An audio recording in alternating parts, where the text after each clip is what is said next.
Oh, they make nice earrings, don't you think? You'll take to the pawn shop when you go back out? No. How important are prizes to you? I think if I hadn't won any, I would say they were unimportant. But having won 4, I think they're terribly important. And I quite agree with you. There are 2 not here, aren't there? What are the other 2 for? The other 2 are for the, I think, the best single of the year and the best group performance by the Police. And you were in Australia? I was in New Zealand. They're close. But, yeah. Sorry. Just a bit further on the left. Yeah. Was it gruelling? Was what gruelling? The Grammys? Oh, the tour? Yeah. Yes, it is. I mean, large distances. Yesterday I travelled 26 hours in an aeroplane. Hence the How do you feel? How do I feel? Terrible. But this kind of thing makes me cheerful. Right, and an audience makes you cheerful. Yeah. I noticed just about a minute ago behind there, the moment applause starts, you actually... I feel like singing. I feel like going out and I get, constrictions in my throat, nervous. Right. Now, when you're preparing for a tour like the one you've just been on, what kind of preparations do you make yourself for your body and your voice? I tend to stay fit all the time, regardless of whether I'm touring or not. How? I used to run a lot. I used to run about 6 miles a day until I found that it was giving me pains in my legs and backache. So now I swim every day. I swim for 32 minutes a day, Precisely. Which is my age. So when I'm 33, I can swim 33 minutes. And the older I get, the more I swim. So when you were 1, you did 1 minute? Yes. No. And do you do all sorts of hanging things? Do you I have a regime before I go on stage. I have an upside-down machine, a gravity machine, with hooks on my boots. And I hang upside down, and the force of gravity pulls my spine into shape. That's very good for you. Are you pulling my leg? No. I pull my own leg. Did you hang off it? It feels fantastic. The blood rushes to your head, you go purple, but your bones, because you have gravity forcing you down throughout your life. So to reverse that process, it's very good for you. You should try it. Where do you get them? You buy them in America, but you can borrow mine if you like. And hang upside down. A higher fee, of course. That was a bit paid. Now, what's the trouble, as we read in New Zealand, Australia? There was a riot in New Zealand. About 10,000 kids came over the perimeter fence, which was frightening. How much physical danger then are you in at that moment? Oh, not much. Do you have headies to protect you? But you said that you think you've been over-reported or it's been overblown. I think, that they report that 10,000 kids misbehaved themselves. They don't report that 50,000 kids had a good time or were behaving themselves totally. Mm. It's not good news. No. But most of our tour went along without any kind of trouble at all.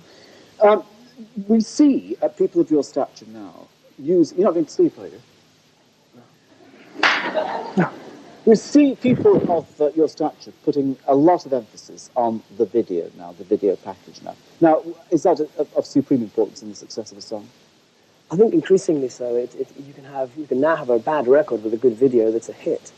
My personal feelings about it are pretty negative. I think in the old days on radio, you listened to a song and you could create the scenario for the song in your own mind. Right.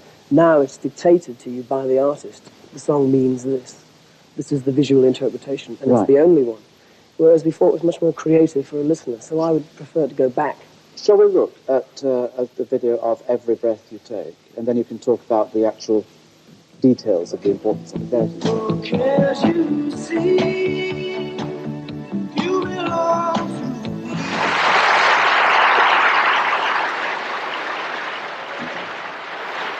me?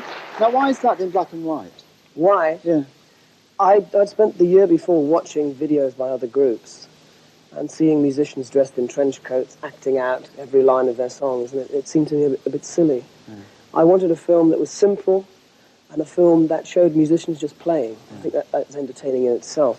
So I got some archive jazz film from the 50s of musicians just playing and showed it to the directors. Yeah. I said, this is how we want to look in our next video. You just want to play music. You want it shot simply in black and white. Right. So you have a fair amount of artistic control yourself over there. Oh, we have total control over what is seen. You do? Mm. Now, of course, we're helped considerably in that by the fact that you also are an actor of some distinction as well. So presumably they think that you know what you're talking about.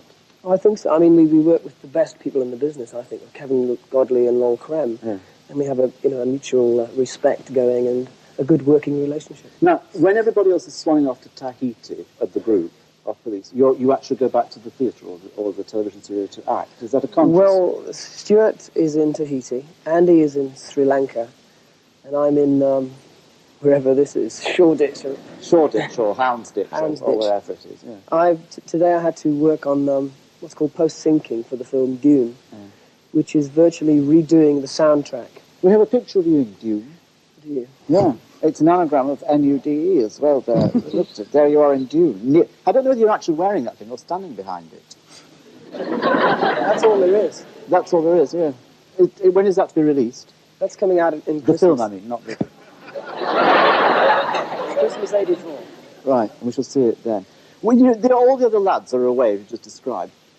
The limelight really is on you at the end of the day, isn't it? I mean, it's Sting in Police. Now, what do they all think about when the light switches on to you and you get all the... I think, given that the publicity this week has been pretty terrible, they're pretty glad that I'm taking it.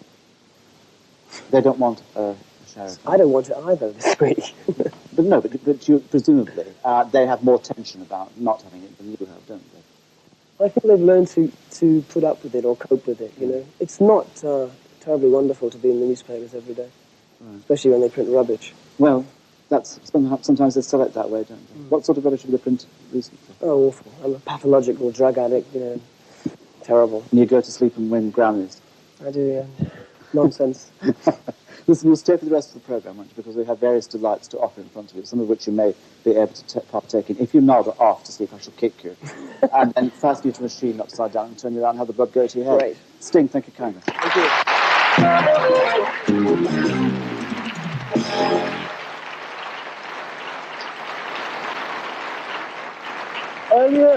Earlier today, at a lunch at which the guest of honour was the former Speaker of the House of Commons, Lord Tony Panday, the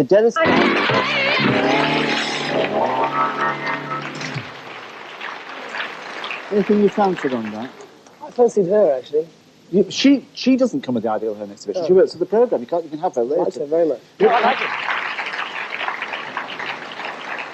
it. Did you watch? I thought you were having something medical done to you while I was talking. This is my trust's coming off, I think, before you know. Did you watch Susan at the Ideal Home exhibition? I did. Now, you've spent some time there, haven't you? I was there this morning doing an interview with Radio Oxford for my class, in which case I was at the fishbowl, but I didn't actually see the exhibition. But years ago, I did a film there. But it's all right. I disguised myself. But seriously, to get out of buildings or concert halls, do you ever have to... Just to walk around the streets, I usually wear a hat and a nose. You mean that's not your own one? No, this is my Serrano de Beja. Very good, though. Very good. It sticks on very well indeed. But do you have actually a problem? Are you annoyed when people pester you in the streets? People are normally very, very polite and very nice in the street. You know, they say, nice day, like your music. Occasionally you get the odd person who doesn't. You are. Who do they think I am?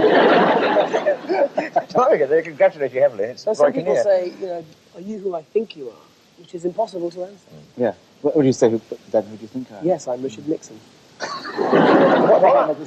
one I do have is they can't prod you. We are actually going to move on to meet a friend of Sting's. Somebody who's had a great influence on his life. You don't know about this. It's going to come as a big surprise to you. But there is a powerful influence on his life. Because just recently, let me tell you, we received this record. Now, these two are friends. What do you do with or for or to him? Charles taught me to polka. Seriously? Seriously. For Brimstone and Treacle, is it? No, just for going to dances. To have someone to dance with. And what did the lessons consist of? How did you start teaching something to talk? The same when you start teaching anyone to dance. Don't be awkward. Give me a longer answer. You give them exercises, and then you break down the step, and then you rehearse the step every day for 2 or 3 hours a day. Then you bully. And he's a bully. I do, yes. I have noted mesmeric power to make anybody do what you want to do. Anybody do what you want them to do. Now, that wasn't a rude remark about him. It was a rude remark about exercise in general, which I tend to avoid. I think I died years ago. I never exercised. Fallen off the twig. You don't do anything at all? Hardly. Cricket in the summer. You see, just as Sting actually goes into acting from time to time. Now, Charles, you're breaking new ground. You're coming out of your Mr. A bit and doing all that bit and started making a record. So you're presenting yourself as a threat to Sting. I don't think it's a threat. We read in the paper, and everything in the paper is true, isn't it, Sting? True. Right. Everything in the paper is true. We read that you made a disc. What have you made? I haven't made it yet. It'll be released in about a month. What is it? Go on. Now, I know what you're going to do. Go on, And go it's on. going to be titled Get Up on the Floor, Russell. That's what it's called. All right, let's have the first No. line. Come on. No, Come I on. can't. Do we want to No. hear the first No. line? Yeah. Before it's tape, I can't do it. You know what I mean? I can just tell you the lyrics. Sort of says, get up on the floor and get that body moving. And are you? Do you do it? All like, right, yeah, full out, baby, full out, full out, yeah. Are you going to make a video of it? I don't know. Who wouldn't? Are we crazy? Who wouldn't? Listen, let's leave it on an optimistic note there. That's it for tonight. My very warm thanks to Sting, to Mr. Rushton here, and Belly, and all my guests, Charles as well. I'll be back at the same time next Tuesday with Marty Kane and a rather nice piece of soap. Until then, good night.